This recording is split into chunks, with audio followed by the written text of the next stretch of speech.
Pensamiento del día viernes 20 de diciembre. Aquí estoy.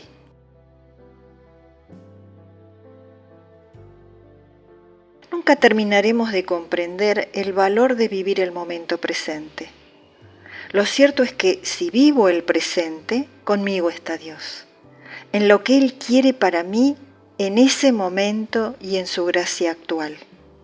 Si no lo vivo, Dios no está conmigo y yo no estoy con Él. Muchas veces nos empeñamos buscando caminos para llegar a Él, para ser más buenos, para hacernos santos. Pero, ¿para qué buscar caminos si el camino es Él?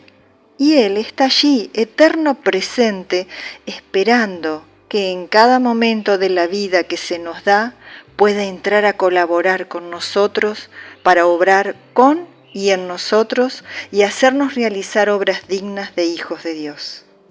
En fin, la vida sería simple. Nosotros la complicamos.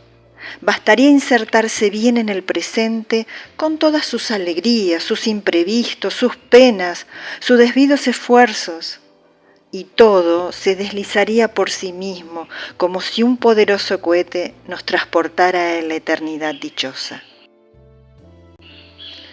Chiara Lubich, Volver al presente, editorial Ciudad Nueva.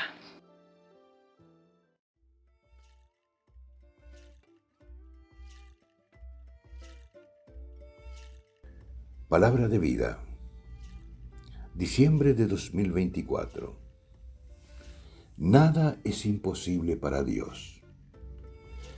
Del Evangelio de San Lucas, capítulo 1, versículo 37.